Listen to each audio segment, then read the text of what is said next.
সেই মহেন্দ্র খন আমাদের সামনে উপস্থিত হয়েছে। এ পর্যায়ে আপনাদের সামনে বক্তব্য রাখবেন বাংলাদেশ জামাত ইসলামীর সম্মানিত আমির, বাংলাদেশের জনগণের আস্থার জায়গা, আমাদের প্রিয় নেতা ডক্টর শফিকুর রহমান। নারায়ে তাকবীর, নারায়ে তাকবীর, আমির জামাতের আগমন, শুভেচ্ছার স্বাগতম, শুভেচ্ছার স্বাগতম, আমির জামাতের আগমন, লাউ লাউ লাউ সালাম। কুবার পক্ষ থেকে, কুবার পক্ষ থেকে, নিয়োগবাসীর পক্ষ থেকে নারায়ে তাকবীর, আল্লাহু আকবার। স্লোগান আর সালাম দুইটাই হারিয়ে গেছে। আসসালামু আলাইকুম ওয়া রাহমাতুল্লাহ। জাযাকুমুল্লাহু খায়রান। আপনারা সবাই কেমন আছেন? আলহামদুলিল্লাহি রাব্বিল আলামিন, ওয়াসসালাতু ওয়াসসালামু আলা রাসূলিহিল কারীম ওয়া আলা আলিহি ওয়া সাহবিহি ওয়া আহলি বাইতি আজমাইন। আজকের এই সম্বর্ধনা সভার পরম সম্মানিত সভাপতি জনাব আব্দুল আজিজ ভাই, উপস্থিত বিশ্বের সবচেয়ে গুরুত্বপূর্ণ দেশ মার্কিন যুক্তরাষ্ট্রের কার্যত রাজধানী এই নিউ ইয়র্কের বাংলাদেশি প্রবাসী সমস্ত ভাই এবং বোনেরা, আল্লাহ তাবারক ওয়া তাআলার শুকরিয়া আদায় করছি। বহু চ্যালেঞ্জ বাড়িয়ে আল্লাহ তাআলা আপনাদের সামনে আজ আমাকে হাজির হওয়ার তৌফিক দান করেছেন, আলহামদুলিল্লাহ।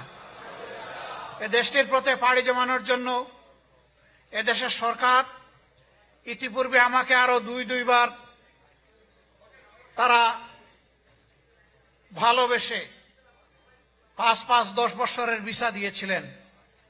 প্রথম 5 বছর বিদ্যমান পরিস্থিতির কারণে আমি কল্পনাও করতে পারিনি দেশের বাইরে কোথাও যাব, আমার জন্য এটা সম্ভব ছিল না। দ্বিতীয়বার ভিসা চাইলাম, আবার তারা দয়া করে দিলেন।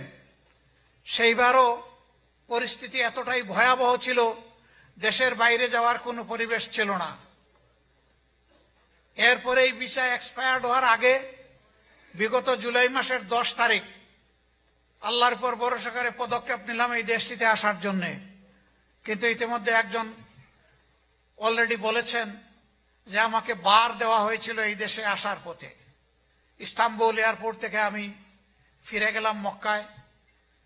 আমার সঙ্গী যিনি মন খারাপ করলেন, ভীষণ খারাপ, চোখ টলমলো, পানি ঝরে ঝরে অবস্থা, মাথায় হাত বুলায় পিঠে হাত বুলায় বললাম, আল্লাহ শুকরিয়া আদায় করো, নিশ্চয়ই এর পিছনে আল্লাহর বৃহত্তর কোনো পরিকল্পনা আছে, এর চাইতে বড় কল্যাণ আল্লাহ আমাদেরকে দিতে চান।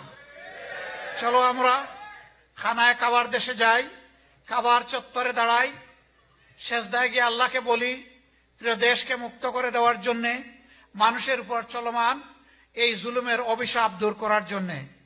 আমরা আবার আলহামদুলিল্লাহ উমরার ভিসা নিয়ে সেই দেশে ফিরলাম এবং উমরা সম্পন্ন করে 17 তারিখ জুলাই মাসের দেশে ঢুকলাম।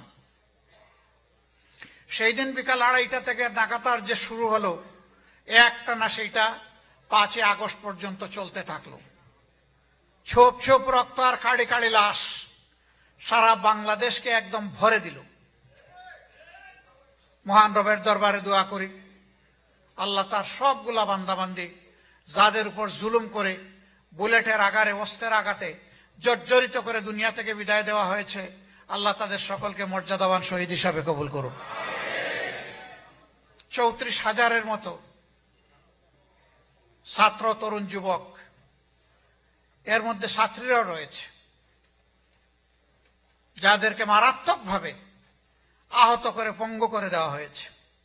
350 যুবক যারা মেরুদণ্ডে বুলেটের আঘাত পেয়ে প্যারালাইজড হয়ে হয় হাসপাতালের বেডে, না হয় তাদের বাড়িঘরে বিছানার উপর চিত হয়ে শুয়ে আছে।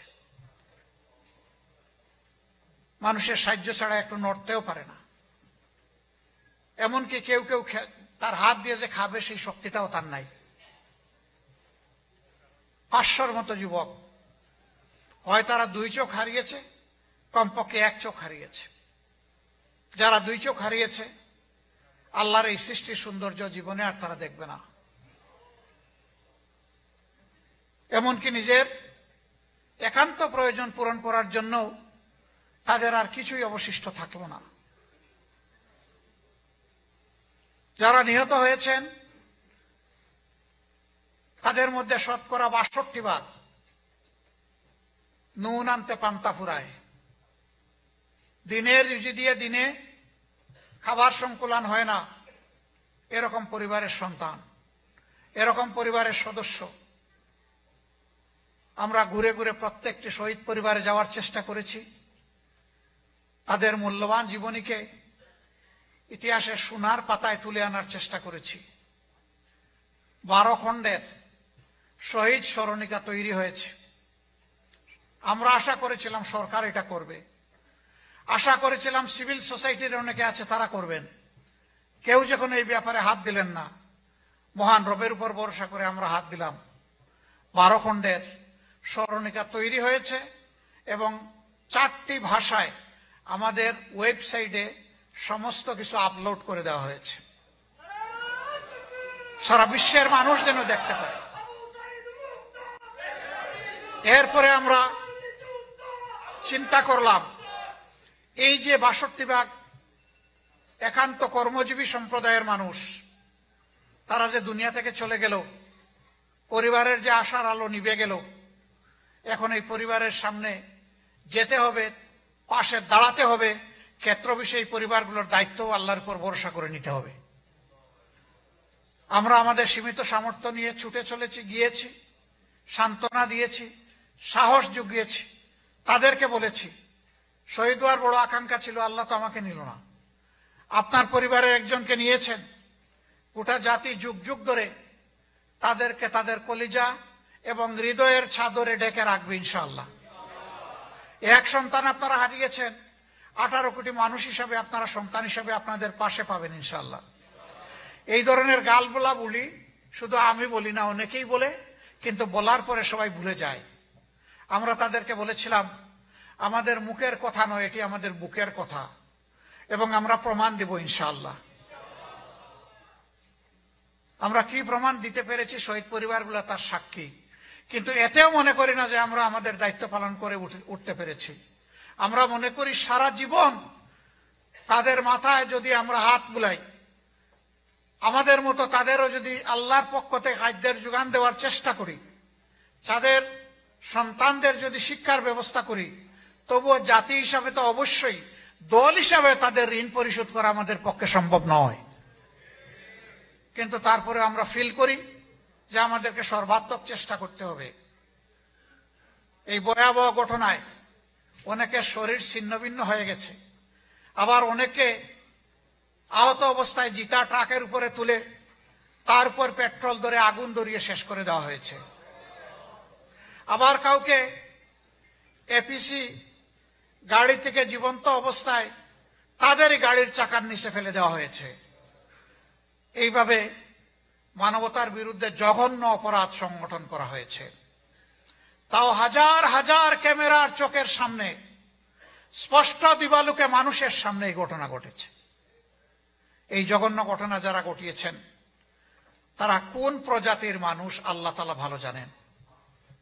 আদৌ তাদের মধ্যে কোনো মানবিক অনুভূতি ছিল কিনা তাও আল্লাহ ভালো জানেন। একজন বলেছেন আওয়ামী লীগ প্রজাতি। সম্মানিত সুধী মণ্ডলী, আমরা চেষ্টা করেছি যারা আহত পঙ্গু তাদের পাশে দাঁড়ানোর, কিন্তু এই সংখ্যাটা এত বেশি, একটা দলের জন্য বড় কিছু করা বড়ই কঠিন, কিন্তু আমরা তাদেরকে ছেড়ে দিইনি।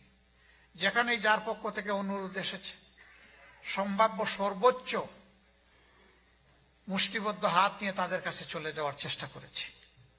এটা কিভাবে সম্ভব হয়েছে? এটা সম্ভব হয়েছে আল্লাহ তাআলার খাস রহমতের কারণে। এটা সম্ভব হয়েছে আপনাদের হৃদয় ভরা দোয়া এবং ভালোবাসার কারণে।